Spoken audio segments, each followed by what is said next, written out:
안녕하세요.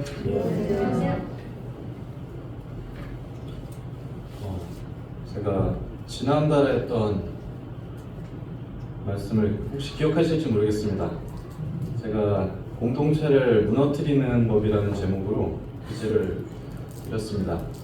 어떻게 하면 우리가 속한 공동체가 효과적으로 무너지는지 사무엘하 15장을 통해서 기제했는데, 혹시 지난번 안 들으신 분들께서 오해하실까봐 정말로 이렇게 무너뜨리자는 게 아니고 그 신뢰들을 이제 반면교사로 삼아서 우리에게 속한 가정과 교회와 어떤 신앙의 공동체들을 지켜내야 된다는 그런 의미를 담아서 교재를 드렸습니다.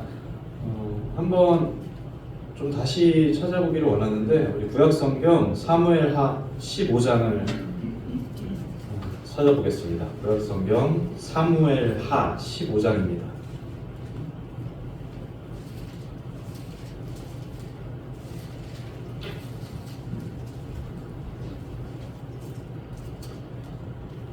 네, 1절부터 6절까지 교제했던 것을 기억하는데 익숙하겠지만 좀 짧게 되짚어 보겠습니다.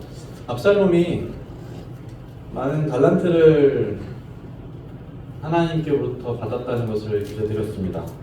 그런데 그가 받은 달란트를 하나님이 아닌 자신을 위해서 그가 그 달란트들을 사용하게 될 때, 그때 그 은혜의 목적이 변질되는 것을 우리가 보았습니다.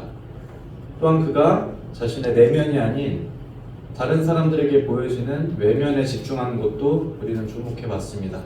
그래서 신앙의 본질은 다른 사람들에게 보여지는 그 외면이 아닌 내면에 있다는 것을 말씀드렸습니다. 그리고 압살롬이 이스라엘 왕국을 무너뜨리기 위해서 또한 가장 먼저 만나는 사람들을 이야기를 드렸죠. 그가 어떤 사람을 만나는지 2절에 자세히 기록되어 있습니다. 압살롬이 가장 먼저 만나는 사람, 그들은 마음이 어려운 사람들, 불평 불만 있는 사람들, 무슨 일이든지 억울한 사람들, 또 분노한 사람들, 그런 사람들로부터 압살롬이 그들을 만나고 거기서부터 이스라엘의 붕괴가 시작되어지는 것, 그 지점이라는 것입니다. 혹시 우리의 마음 상태가 그렇지 않은지 늘 점검하고 또 되새겨야 한다는 그런 이야기였어요. 그 약간의 불만에 이제 압살롬이 살짝 물을 주고 또 이렇게 마치 부채질하는 것처럼 불을 지폈을 때 그 불길이 이 왕국 전체를 삼킬 정도로 매우 위협적이고 커지는 모습을 이렇게 보게 되는 것입니다. 저도 그렇고 또 성도님들도 그렇지만 사실 우리 모두는 다윗 왕의 충성스러운 신하일 수도 있고, 혹은 2절에 기록된 것처럼 불만이나 또 억울한 것이 있는 이런 사람들일 수도 있습니다. 아니면 어쩌면 압살롬일 수도 있는 것이죠. 우리는 모두가 어떤 사람이 될 수 있는 그 가능성이 누구라도 있다는 거예요. 그렇기 때문에 우리가 하는 어떤 말의 영향력, 또 행동의 영향력, 이런 것들을 굉장히 무겁게 받아들여야 된다는 그런 교제였습니다. 그 영향력을 우리가 간과하게 될 때 이 공동체의 무게가 자칫하면 흔들리게 될 수 있다는 것입니다. 사실 오늘은 이제 이 6절부터 좀 뒤에 있는 말씀을 교제를 하려고 합니다. 네, 이 말씀을 교제하고 준비하고 나눈다는 것은 사실 굉장히 부담스러운 일입니다. 특히 저 개인적으로도 굉장히 부담스럽고, 들으시는 성도님들은 어떨지 모르겠어요. 근데 말씀이 부담스럽다는 것은 무슨 말이냐면, 말씀이 자꾸 저를 찌르더라는 말이에요. 이런 얘기를 할 수 있을까? 근데 그래도 해야 되는 줄로 믿고 6절 하반절부터 좀 계시를 하겠습니다. 6절 하반절에 보면 압살롬이 1절부터 6절까지 꾸민 이 계략의 그 결과를 다음과 같이 표현합니다. 압살롬의 행함이 이와 같아서 이스라엘 사람의 마음을, 압살롬이 어떻게 기록되어 있죠? 훔치니라. 이 부분에 대해서 지난 시간에 잠깐 이야기한 것 같은데, 훔친다는 것은 무슨 의미냐면 본래의 주인이 분명히 따로 있다는 것입니다. 이스라엘 백성들의 마음에 주인이 원래는 있었다는 거예요. 자, 그들 마음의 주인은 본래 누구입니까? 그들을 광야로부터 이끄시고 그들에게 가나안 땅을 약속하신 그 가나안 땅을 허락하시고 그들이 요구하는 대로 왕을 세워주시고 다른 주변의 국가들이 그들을 두려워할 만큼 그들을 강성한 국가로 이끄신 하나님이 본래 그들의 마음의 주인인 것입니다. 분명히 이 마음의 주인은 애초부터 별도로 있었다는 겁니다. 그렇지만 그들 마음의 주인이 6절에서 이 순간 바뀌어버린 것을 우리가 볼 수가 있는 것입니다. 오늘날도 별반 다르지 않은 것을 저를 통해 보고 우리가 하나님의 자녀로 창조되었고 우리의 마음의 소유권은 분명하게 하나님께로부터만 있습니다. 사람뿐 아니라 수많은 것들이 오늘날 저의 마음을 빼앗아 가려고 부단히 노력하는 것을 매일의 삶에서 제가 경험하고 있다는 것입니다. 오늘날 용어로 마케팅이라는 용어가 있죠. 물건을 팔기 위해서 어떤 사람들이 또 어떤 기업체가 마케팅을 한다고요. 이게 무슨 의미인가 곰곰이 보면은 결국에 사람의 마음을 어떻게 하면 훔칠 수 있을까? 이 사람의 마음을 어떻게 하면 우리가 빼앗을 수 있을까? 이것을 고민하는 게 마케팅이거든요. 그래서 그 마케팅을 위해서 전략을 세우고 분석을 하고 철저한 노력을 거쳐서 어떻게 하면 이 사람의 마음을 우리가 가져올 수 있을까? 세상의 수많은 가치들이 오늘날 저의 마음을 그렇게 분명하게 마케팅하고 있다는 거예요. 그것이 비단 재물이 아니더라도 어떻게 치밀하게 아주 지능적으로 대단한 인내심을 가지고 저의 마음을 가져가려고 마케팅을 하는지 모르겠어요. 세상에 무수한 많은 가치들이 재물이나 영광이나 인간적인 욕심이나 권력이나 사람의 인정이나 그게 무엇이 됐든 간에 오늘날 세상은 분명하게 저와 성도님들의 마음을 가져가기 위해서 최선을 다하고 있다는 거예요. 우리가 상상도 못할 방법. 잠언에서 찾진 않겠습니다만 4장 23절에서 분명히 이렇게 얘기합니다. 모든 지킬 만한 것 중에 더욱 내 마음을 지키라. 이는 생명의 근원이 이에게서 나옵니다. 잠언의 저자가 분명히 이렇게 말해요. 모든 지킬 만한 것보다 재물을 지켜라, 집을 지켜라, 사람을 지켜라. 아니, 우리 마음을 지키라는 것입니다. 생명의 근원이 우리 마음에서 나기 때문에 마음을 지키라는 것입니다. 마음이 도둑질 당하게 되면, 마음이 빼앗긴다면 우리의 생명이 잊어버리게 된다는 거예요. 우리의 마음이 본래 주인인 하나님께로 온전히 돌아가고 있는지, 우리가 혹여나 우리 마음을 다른 가치들로 빼앗겨버리진 않았는지, 우리가 그 지점에서부터 이 고민을 시작할 필요가 있는 것이죠. 우리 7절부터 12절까지 함께 좀 읽어보려 합니다. 사무엘하 15장 7절부터 12절까지 제가 읽겠습니다. 4년 만에 압살롬이 왕께 아뢰되 내가 여호와께 서원한 것이 있사오니 청하건대 내가 헤브론에 가서 그 서원을 이루게 하소서. 당신의 종이 아람 그술에 있을 때 서원하기를 만일 여호와께서 반드시 나를 예루살렘으로 돌아가게 하시면 내가 여호와를 섬기리이다 하였나이다. 왕이 그에게 이르되 평안히 가라 하니 그가 일어나 헤브론으로 가니라.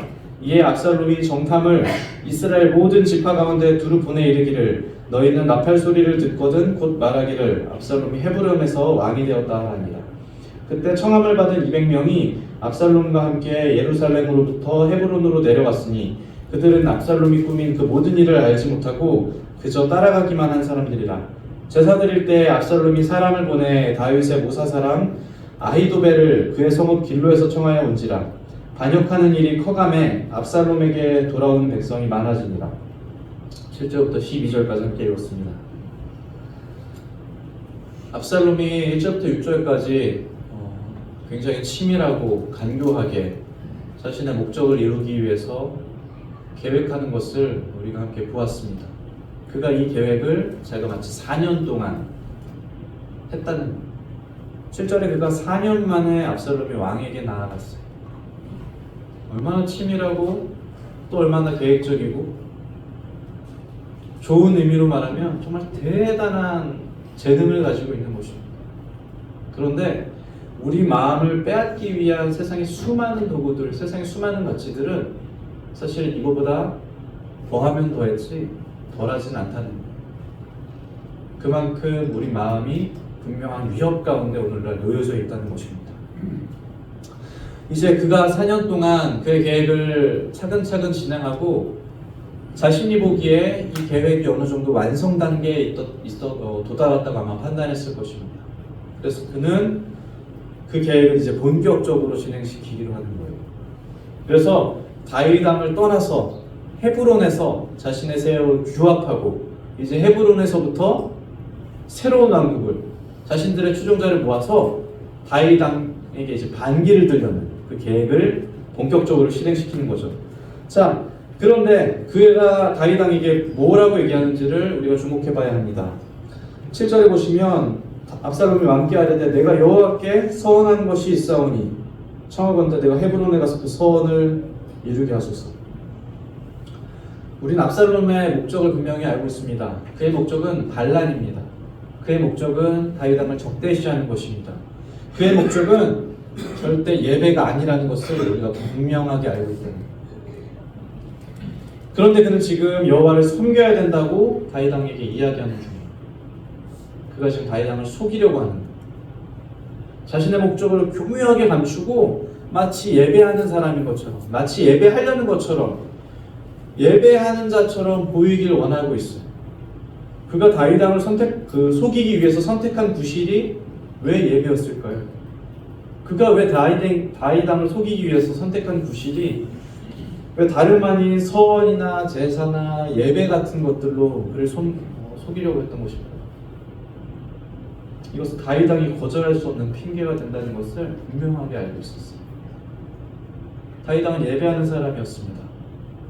다윗 왕에게 예배를 이야기할 때 그가 결코 예배를 거절할 수 없다는 것을 압살롬이 분명하게 알고 있었습니다.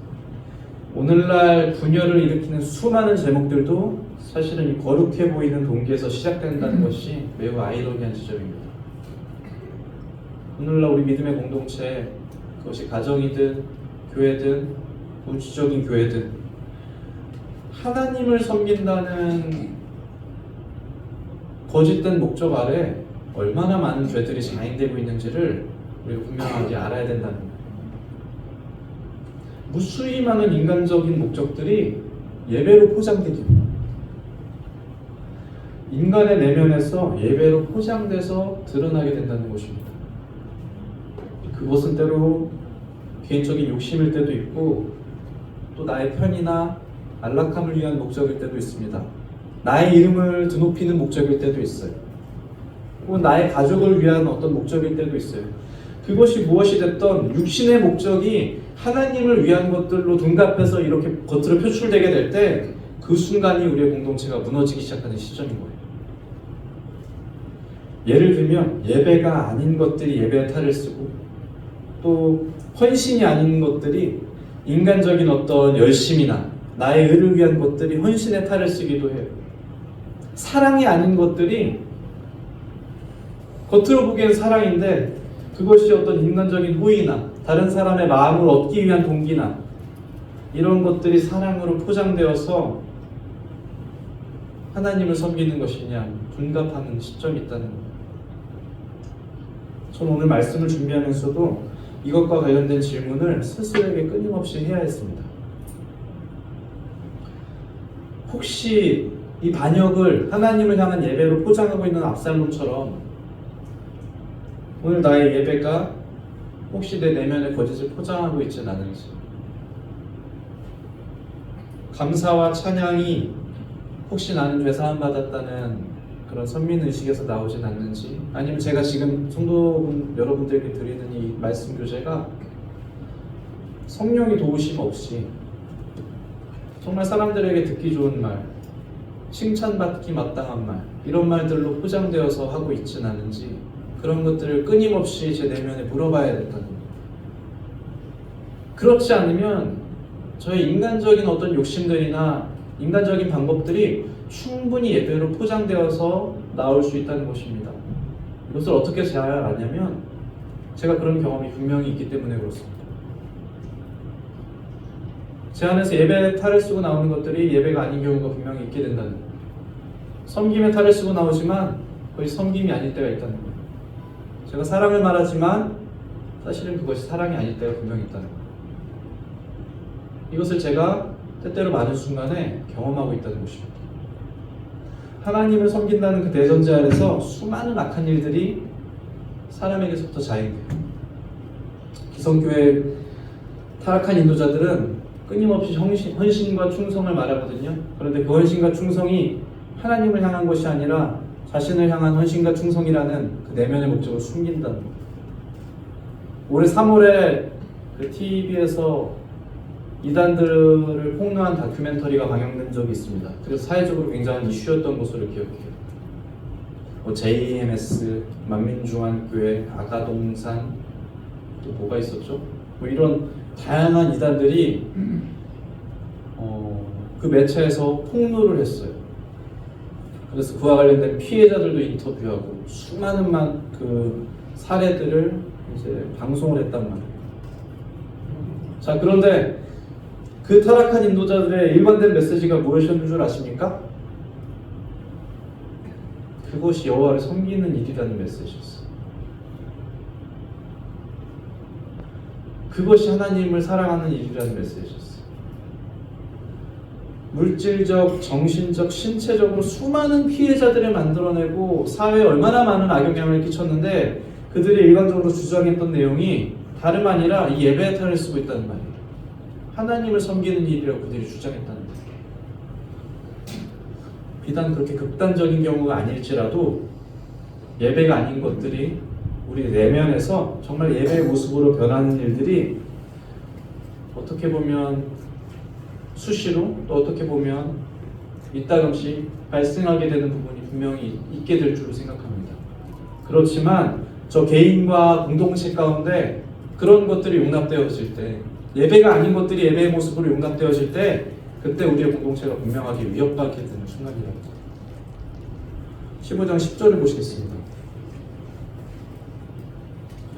다윗왕에게 자신은 예배하러 간다고 한 그 압살롬이 이제 떠나면서 이렇게 이야기합니다. 압살롬이 정탐을 이스라엘 모든 지파 가운데 두루 보내 이르기를 너희는 나팔 소리를 듣거든 곧 말하기를 압살롬이 헤브론에서 왕이 되었다 하니라. 압살롬이 헤브론으로 떠나기 전에 이스라엘 모든 지파의 성읍들로 정탐꾼을 보냈어요. 몇 명이나 되었는지는 모르겠습니다만 꽤 많은 숫자였을 거예요. 어쩌면 몇십 명, 어쩌면 몇백 명이 될 수 있겠죠. 이스라엘 백성들이 모든 성읍으로 정탐꾼을 파견했어요. 그리고 나팔 소리가 들리게 되면 압살롬은 헤브론에서 나팔을 불겠죠? 그럼 그것이 마치 봉화처럼 나팔 소리가 전파될 것입니다. 그 나팔 소리가 들리게 될 때 이렇게 선포하게 하라는 거예요. 압살롬이 왕이 되었다. 그렇게 되면 마치 이스라엘 전역에서 특종처럼, 뉴스처럼 이 소식이 아마 쫙 퍼졌을 거예요. 자, 그런데 이스라엘 백성들이 과연 이 말을 믿었을까요? 그들의 하나님이 선택한 그 다윗 왕을 두고 압살롬이 왕이 되었다 라는 이 외침을 그들이 믿었을까요? 아마 믿었을 것입니다. 전화도 없고 신문도 없던 시대에 가장 확실한 정보는 다름 아닌 이 소문 아닙니까? 일시에 그들에게 들려지는 이 소문이 압살롬이 왕이 되었다는 거예요. 그들은 믿을 수밖에 없는 것 아닙니까? 그 소문을 압살롬이 지금 장악해버리는 거거든요. 요 작업을 오늘날로 하면 언론 통제라고 부르더라고요. 저는 그 시대에 살지 못했지만 우리 어르신들은 유신 정권이니 이런 시대에 사셨잖아요, 그죠? 당시에 보도지침이라는 게 있었다고 제가 들었어요. 보도지침이라는 게 있었대요. 그래서 신문사나 방송사는 정부에서 써주는 말만 보도해야 돼요. 여기서 한 글자라도 틀리면 바로 날아가는 거예요. 바로 폐업되고 폐간되고, 그렇죠? 그걸 우리가 보도지침이라고 불렀다고 하더라고요. 불러주는 대로 신문에 써서 백성들에게 전파하는 거예요. 그리고 그 통제된 언론을 통해서 사람들은 점차 분별력을 잃어가는 거예요. 오늘날 공산국가들이 왜 유튜브와 인터넷과 모든 매체들을 통제하는 줄 아실 것입니다. 그들에게 분별력을 잃어가게 만드는 그 작전인 거예요. 자신들이 말하는 대로, 내가 말하는 대로 믿으라는 거예요.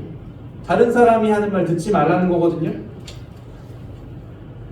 때때로 우리가 우리 시야가 얼마나 좁아져 있는지, 얼마나 편협하게 되는지, 우리의 분별력이 얼마나 좁아져 있는지 그 지점을 제가 발견하게 되는 지점이 있어요.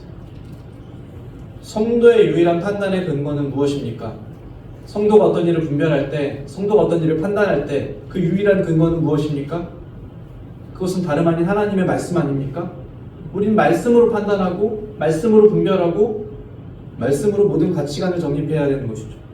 그렇지만 우리가 말씀 없이 특정한 분별이나 특정한 교리나 특정한 형제 자매님의 어떤 이야기나 특정한 소문이나 이런 것들에 갇혀 있어서 우리가 주목해야 될 것을 주목하지 못할 때 분명하게 우리의 분별력이 제한받게 된다. 세상에서 제일 무서운 사람에 대해서 어떤 사람이 얘기해 줬어요. 세상에서 제일 무서운 사람이 누구인지 아십니까? 책 한 권 읽은 사람이라고 했어요.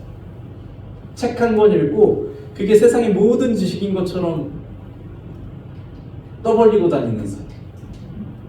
그 사람이 세상에서 제일 무섭대요. 지금 이스라엘 백성들이 단 한 줄의 소문에 그들의 모든 마음을 뺏겨서 압살롬을 섬기게 되는 그 지점을 우리가 보고 있는 거예요. 어떻게 보면 굉장히 어리석어 보이죠? 아니 어떻게 사실 확인도 없이 이렇게 외친다고 압살롬을 따를 수가 있어? 굉장히 어리석어 보이지만 사실 그 어리석음 가운데 저도 분명히 노출될 수 있다는 것을 우리가 솔직하게 인정할 수밖에 없어요. 우리가 말씀을 떠날 때 우리의 분별력은 분명히 흐트러질 수밖에 없다는 거죠. 정말로 신기하게 오늘날 믿음의 공동체가 흔들리는 대부분의 가정도 사실은 이와 같아요. 이것과 놀랄 만큼 다르지 않다는 것입니다. 통제되어 있는 그런 정보나 교세 가운데 머물게 될 때 우리의 시선이 얼마나 편협하게 갇히게 되는지 정말 상상도 할 수가 없는 거예요. 우리가 오직 우리를 인도하시는 분이 성령님인 것을 믿으시죠? 우리를 오직 이끄시는 분, 우리의 인생을 이끄시는 분이 성령님인 줄로 믿으실 것입니다.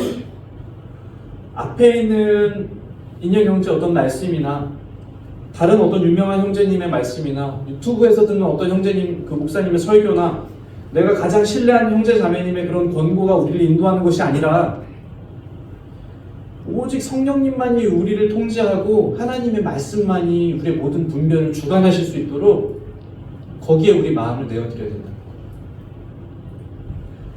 우리의 분별을 하나님께서 주관하실 때 그때 우리는 비로소 믿음의 시선을 가질 수 있게 되는 거예요.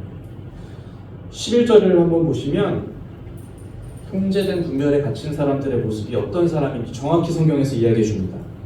그때 청함을 받은 200명이 압살롬과 함께 예루살렘에서부터 헤브론으로 내려갔으니 그들은 압살롬이 꾸민 그 모든 일을 알지 못하고 그저 따라가기만 한 사람들이다. 성경이 분명하게 말하기를 200명의 추종자들에 대해서 알지 못하고 그저 따라가기만 한 사람들이다. 그들은 지금 무슨 일이 벌어지고 있는지 몰라요. 그들은 지금 압살롬이 반역을 하고 있는지 몰라요. 다윗왕의 안부나 생사나 이런 것들이 지금 그들의 관심사가 아닙니다. 그들은 통제된 정보 속에 갇혀서 완전히 분별력을 잃어버리고 그들이 지금 뭘 하는지도 모르고 그냥 따라가기만 하는 사람들이에요. 너무나 안타까운 일 아닙니까?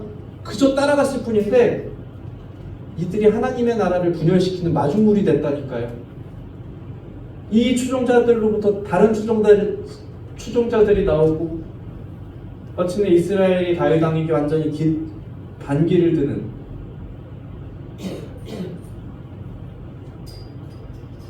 지금으로부터 한 70년 전에, 7, 80년 전에 2차 세계대전이 있었죠. 그때 나치 독일의 히틀러가 주장했던 모토가 있습니다. 그가 국민들에게 어떻게 얘기했냐면 레벤스라움이라는 그 단어를 이야기했어요. 이게 뭐냐면 독일어로 생존권이래, 생존권. 그러면서 그들을 어떻게 선동했냐면 우리들의 생존권을 확보해야 한다. 게르만족이 충분히 안락하게 살 수 있는 그 생존의 터전을 확보해야 한다.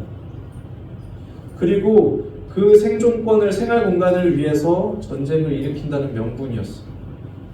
그렇게 시작된 2차 세계대전의 결과는 우리가 알고 있는 것처럼 전 세계 인구 중에서 7천만 명이 사망하는 참혹한 결과를 갖고 왔어. 생존권이라는 그 말도 안 되는 목표를 위해서 따라간 그 모든 독일인들에게 오늘날 그 책임이 돌아간 거예요. 그들이 알지 못하는 것을 따라갔다고 할 수 있겠습니까? 그들에게 제한된 정보가 있었다면, 그들에게 잘못된 분별이 있었다면 분명하게 그들에게도 책임이 있는 것 아닙니까?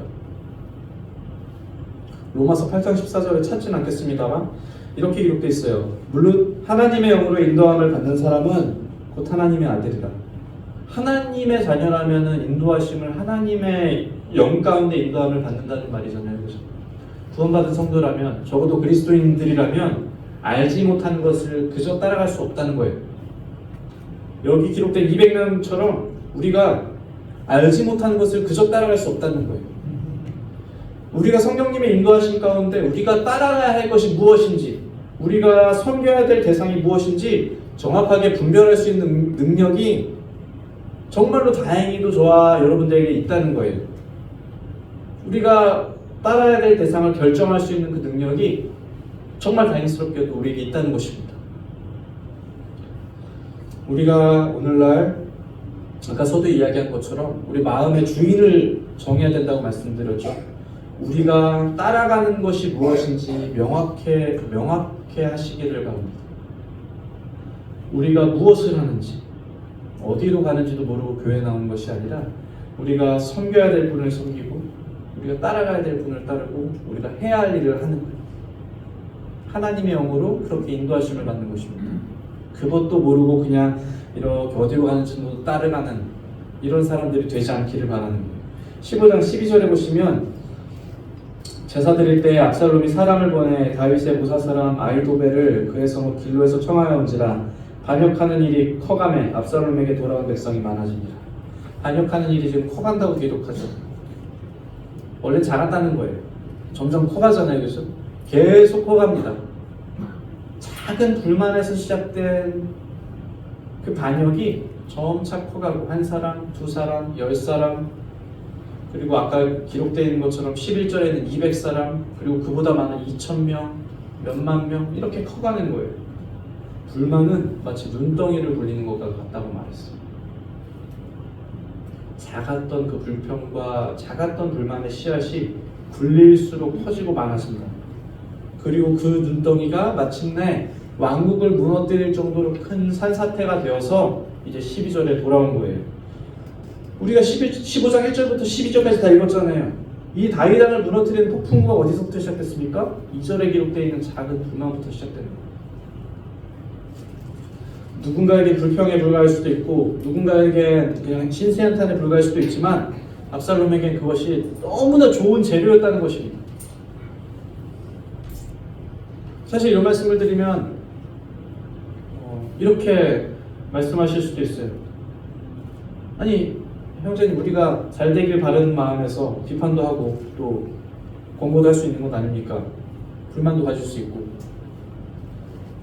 맞습니다. 저도 거기에 동의하고 정말로 필요하다고 생각합니다. 교회를 위한 건전한 비판과 또 항상 사랑에서 우러나오는 충분한 그런 교제가 분명히 필요합니다. 그러나 제가 15장 1절부터 12절까지 교제하는 바는 비판이 아닌 비난이라는 지점을 다시 한번 말씀드립니다. 이 비난이 공동체를 무너뜨린다고 말씀드립니다. 비판과 비난이 분명히 다른 지점을 갖고 있다는 거예요. 비판은 분명한 기준이 있어요. 우리가 어떤 일을 비판한다고 할 때 분명하게 기준이 있다는 거예요. 우리에게는 그것이 하나님의 말씀이 될 수 있을 것입니다. 우리가 성경에 근거해서 올바른 비판을 할 수 있다는 거예요. 어떤 사람이 이 건전한 비판에 대해서 세 가지 조건을 이야기하더라고요. 세 가지 조건이 뭐냐면 의도와 태도와 기능이 있어야 된대요. 성장하려는 의도와 또 공손한 태도와 그리고 문제를 해결하는 그런 기능이 있으면 올바른 비판이라고 합니다. 저는 그리스도인으로서 여기서 한 가지 더 첨언하자면 반드시 사랑이 포함되어 있어야 된다고 생각해요. 그래서 의도와 태도와 기능과 그리고 사랑이 포함된 이 비판은 우리가 충분히 수용하고 공감할 수 있는 비판일 것입니다. 그러나 그것이 빠진 비난은 그렇지 않다는 것입니다. 비난은 의도와 태도와 기능과 사랑이 빠지고 그저 잘못된 지적에 불과하다는 거예요. 그 비난 가운데서 공동체가 흔들릴 수 있는 좋은 재료가 된다는 거예요. 오늘날에도 얼마나 많은 사역자들과 얼마나 많은 교회들과 또 얼마나 많은 믿음의 공동체들이 이런 비난 가운데 놓여 있는지 모르겠어요. 의도와 태도와 기능이 빠진, 사랑이 빠진 그 비판 가운데 많은 사역자들과 모임과 연합체들이 이 비난 가운데 분명하게 놓여 있어요. 뭐가 부족하니, 뭐 그래서는 안 되느니, 교회가 어떠하니, 뭐 말씀이 없니, 교제가 없니, 뭐 사랑이 없니, 다 좋단 말입니다. 그런데 과연 그 가운데 정말로 사랑이 포함되어 있는지 우리가 아마 스스로 알게 될 것이에요. 저는 제가 잘 알고 알 수 있겠더라고요. 제 마음 가운데, 제 철없던 그 마음 가운데 교회를 향한 비판이 아닌 비난이 분명히 있었던 것을 잘 기억해요. 근데 주님을 사랑하고 교회를 사랑하게 되면서 알게 되는 게 분명히 있는데, 그게 뭐냐면 제가 교회를 위해서 목숨을 바칠 수 없다는 거예요. 제가 교회를 아무리 사랑하지만 제가 이 교회를 위해서 제 생명을 바칠 수가 없다는 거예요. 근데 그리스도는 그렇지 않았어요. 성경에서 분명히 이야기하기를 그리스도께서 교회를 사랑하시고 교회를 위하여 자신을 주신 가치다. 예수님께서는 교회를 사랑하시고 교회를 위해서 목숨을 바치셨다는 거예요. 근데 저는 그렇게 할 수가 없다니까요. 그 말인즉슨 제가 이 교회를 향해서 어떤 비난도 할 수 없다는 그 결론에 이르게 되는 거예요. 예수 그리스도는 교회를 향해서, 교회를 위해서 목숨을 들이셨어요. 저는 그럴 수 있습니까? 저는 절대 못 그럽니다. 저 이인영 형제는 교회를 위해서 목숨을 바칠 수가 없어요. 교회에 대해서 신약 성경에서도 이렇게 얘기합니다. 에베소서에 기록되어 있는 말씀인데, 교회는 그의 몸이니 만물 안에서 만물을 충만하게 하시는 이의 충만함이니라. 교회는 그의 몸이라고 그러셨죠. 그 다음 구절이 제 마음에 정말 큰 울림을 줬는데, 만물을 충만하게 하시는 이의 충만함이래요.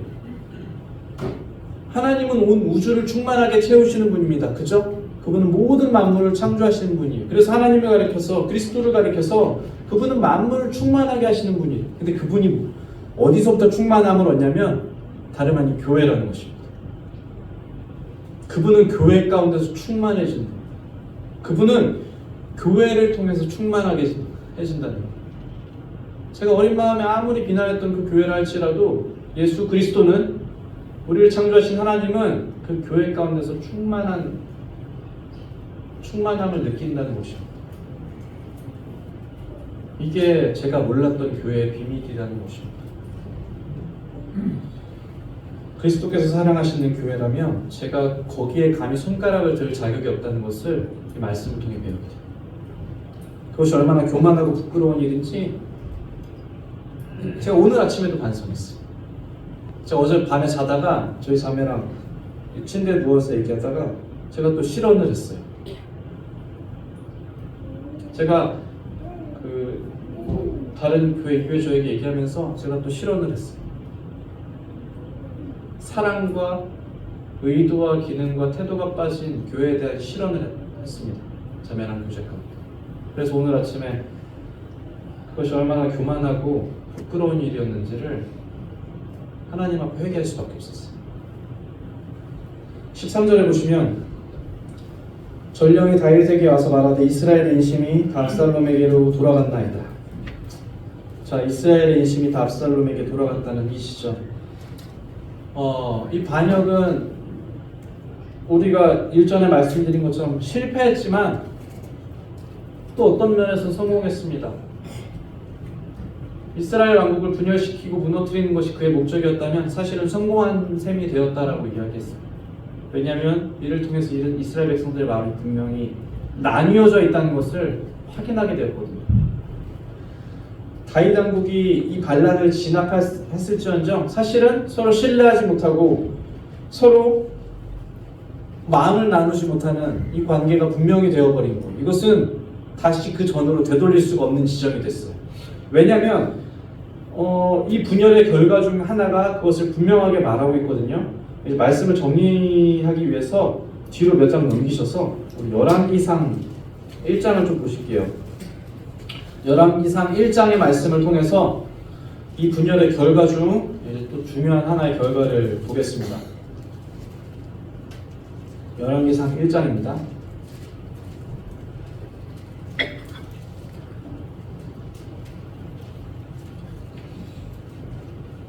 열왕기상 1장은 이렇게 시작합니다. 다윗 왕이 나이가 많아 늙음에 이불을 덮어도 따뜻하지 아니한지라. 다윗 왕이 이제 많이 늙었어요. 압살롬의 반역을 진압하고 그가 왕으로 복귀하고 꽤 많은 시간이 흘렀을 것입니다. 자, 그리고 이제 우리가 주목해야 할 절은 5절과 6절입니다. 1장 5절입니다. 열왕기상. 그때 핫깃의 아들 아도니아가 스스로 높여서 이르기를 내가 왕이 되리라 하고 자기를 위하여 병거와 기병과 호위병 50명을 준비하니. 아도니아는 다윗의 넷째 아들이었습니다. 우리가 사무엘하 15장에서 봤던 압살롬은 셋째 아들이었어요. 자, 셋째 아들에 이어서 이번 넷째 아들이 반란을 기획합니다. 근데 5절에서 아도니아의 행동이 어떻게 기록되어 있습니까? 자기를 위하여 병거와 기병과 호위병 50명을 준비해요. 어디서 본 말씀 같은데, 그죠? 어디서 많이 본 말씀일까요? 우리 사무엘하 15장 압살롬의 반역에 1절에 똑같이 기록되어 있거든요. 제가 읽어드릴게요. 압살롬이 자기를 위하여 병거와 말들을 준비하고 호위병 50명을 그 앞에 세우니라. 자신의 형 압살롬이 밟았던 그 전철을 토시 하나 안 빼뜨리고 똑같이 해하는 아도니아의 모습을 발견할 수 있어요. 이것이 무엇을 말하냐면 이 분열의 죄가 얼마나 전염성이 강한지를 우리가 분명하게 목도하는 거예요. 공동체를 무너뜨리는 이 본능이, 이 전염성이 얼마나 무서운 모습이지. 이것은 한번 시작되게 되면 그 싹을 끊을 수가 없는 거예요. 마치 암세포가 우리 몸에서 자라고 퍼지고 전이 되는 것처럼 끊임없이 퍼져가는 이 무서운 결과를 보여주는 거예요. 아도니아의 반란을 제압하면 또 다른 반란이 안 일어나겠습니까? 또 다른 분열이? 아니요. 한번 분열된 이 공동체의 마음 가운데는 분열의 씨앗이 끊임없이 자랄 수밖에 없어요. 그들은 이제 계속해서 서로를 불신하고 서로를 의심하고 더 이상 이전의 그 사랑 가운데로 돌아갈 수가 없다는 거예요. 분열이 새로운 분열을 낳고 계속해서 분열하고 또 분열합니다. 그 분열이 언제까지 분열하는 줄 아십니까? 언제까지 이 분열이 계속될까요? 더 이상 분열할 게 없을 때까지. 그 시점이 어느 시점인 줄 우린 다 알고 있습니다. 완전히 망해버려서 더 이상 분열할 데가 없을 때까지. 우리 몸속에 안 좋은 그 세포가 퍼져나가는 과정도 동일하다 그러더라고요. 더 이상 퍼져나갈 수 없을 이 숙주가 완전히 병들면 더 이상 전이할 필요가 뭐 있겠습니까? 완전히 무너져 버릴 때까지 이 분열이 계속된다는 거예요. 이 아도니아의 반란 금방 제압됩니다. 그러나 솔로몬이 왕이 되고 또 반란이 일어나고 마침내 이스라엘 이 왕국은 둘로 나눠지고 그 가운데서도 또 분열하고 또 반란이 일어나고 결국에 이스라엘 왕국이 역사의 뒤안길로 사라진 그 결과를 우리가 잘 알고 있습니다. 근본적으로는 하나님의 말씀을 따르지 않았을 그것이 근본적인 이유겠지만 이 분열이 그 가운데 초래한 역할이 분명히 있다는 거예요. 7절에 이 열왕기상 1장 7절에 보시면 아도니아의 반란 가운데 아도니아가 스루아의 아들 요압과 제사장 아비아달과 모의하니 그들이 따르고 도우나. 요압과 아비아달의 이름을 우리가 잘 알고 있습니다. 이들은 다윗의 가장 가까운 친구고 전우란 말이에요. 다윗 왕의 그 고된 광야 생활도 이들과 함께했던, 이들은 다윗 왕이 평생을 동행한, 정말 다윗 왕이 자신의 생명을 믿고 맡길 만한 동지예요, 동지. 그리고 지난번에 안 찾았습니다만 압살롬의 반역 가운데도 다윗 왕의 모사였던 아히도벨이 다윗 왕을 버리고 압살롬을 쫓는 모습이 분명하게 기록되어 있어요. 지금 이 계속되는 분열 가운데 다윗 왕이 사랑했고 의지했고 그의 모든 것을 나누었던 그 동지들이 이 분열 가운데 하나둘씩 없어진다는 거예요. 이게 얼마나 가슴 아픈 일인지 모르겠어요. 제가 지난 교제 때 건물을 가장 효과적으로 무너뜨리는 방법을 교제했습니다. 그 기둥에 폭약을 설치해서, 그죠? 동시에 터뜨리게 되면 뭐 손 쓸 것도 없어요. 기둥이 무너지게 되면 그 건물들이 완전히 일시에 무너져 버린다. 건물을 가장 효과적이고 확실하고 빠르게 무너뜨리는 그 방법. 우리 에베소서 2장을 한번 보실까요? 마지막으로 신약성경 에베소서 2장입니다.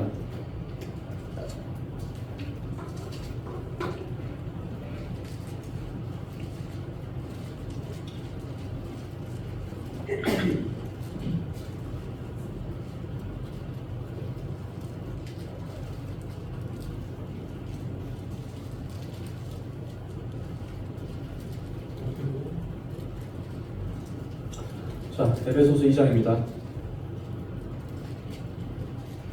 에베소서 2장 20절부터 읽겠습니다. 너희는 사도들과 선지자들의 터 위에 세우심을 입은 자라. 오늘날 신약교회 성도들이 저희를 동일하게 가리키는 말입니다. 저희를 가리켜서 사도들과 선지자들의 터 위에 세우심을 입은 자라고 말하고 있고, 그 다음 구절을 계속 읽겠습니다. 그리스도 예수께서 친히 모퉁이 돌이 되셨느니라. 그의 안에서 건물마다 서로 연결하여 주 안에서 성전이 되어가고 너희도 성령 안에서 하나님이 거하실 처소가 되기 위하여 그리스도 예수 안에서 함께 지어져 가느니라. 저와 성도님들 하나하나가 이 건물의 기둥이고 방이고 벽체고 그 모든 구조물들을 우리가 담당하고 있다는 말입니다. 그리고 그 모퉁이 돌에 그 주춧돌에 예수 그리스도가 있다는 말이죠. 이 집을 효과적으로 무너뜨리는 방법이 뭐겠습니까? 기둥을 무너뜨리는 건 아니겠습니까? 주춧돌이 예수 그리스도인데 이 모퉁이 돌 무너진다고 이 건물이 무너지겠어요? 예수 그리스도가 무너지시겠습니까? 아니요. 이 건물에 연결해서 지어져가는 한 명 한 명의 성도들을 확실하게 무너뜨릴 수 있다면, 확실하게 분열시킬 수 있다면 이 건물을 무너뜨리는 건 일도 아니라는 거예요. 제가 생각해봤어요. 내가 만약에 사단이라면, 그렇다는 말이 아닙니다. 제가 만약에 사단이라면 하나님의 집을 무너뜨리기 위해서 어디를 공략할 것인가? 아무리 생각해도 방법은 이것밖에 없어요. 한 개 한 개 기둥인 성도들을 분열시키고 무너뜨리는 거. 이게 제일 확실한 방법이에요. 이것만 할 수 있다면 이 집이 폭삭 무너지는 건 일도 아니라는 것입니다. 이제 진짜 말씀을 정리할게요. 우리 오늘날 시대를 가리켜서 많은 사람들이, 많은 학자들이 말하기를 분열의 시대라고들 말합니다. 분열의 시대라고. 다 분열된대요. 남녀 간의, 성별 간의 갈등이 극단적으로 심화되고, 그쵸? 남자 혐오, 여자 혐오, 이런 성별 간의 갈등이 정말 극단적으로 심화돼서 끊임없이 비혼주의자들이 생겨나고 차별론자들이 계속해서 생겨나고, 세대 간의 갈등은 어떻습니까? 이전에 어떤 시점으로 그게 치닫고 있어요. 지역 간의 갈등, 어떤 소득 수준 간의 갈등, 마찬가지입니다. 저는 정치에 크게 관심은 없습니다만 오늘날과 같이 이 정치 간, 이념 간 갈등이 극에 달한 걸 제가 본 적이 없습니다. 화합하는 척도 안 하더라고요, 이제. 극과 극으로 달려서 이제 더 이상 섞일 수 없는 시점까지 왔거든요. 모든 그런 체계와 모든 그런 것들이 갈등이 극에 달리는 그 시점이에요. 모든 것들이 나눠진단 말입니다. 그래서 분열의 시대라고 불러요. 자, 이제 우리가 여기서 선택을 해야 되는 그 시점인 것입니다. 교회가 이런 분열에 합류할 것인가, 아니면 교회가 이 분열의 시대에 희망이 되는 것인가. 교회마저 이 분열의 시대에 합류해서 우리가 극과 극을 달린다면 그것은 정말로 사단이 가장 좋아하는 방법이고 가장 원하는 방법일 것입니다. 하나님이 허락하신 이 공동체는 분열되지 않을 때, 그때 그 가치가 있는 거예요. 예수님께서 뭐라 말씀하셨습니까? 너희가 서로 사랑할 때 모든 사람이 너희가 내 제자인 줄 아니라고 하셨어요. 우리가 제자일 수 있는 유일한 방법, 우리가 우리다울 수 있는 유일한 방법, 우리가 우리 될 수 있는 정말 가치 있는 방법은 분열이 아닌 사랑이라는 그 지점인 것입니다. 말씀 마치겠습니다.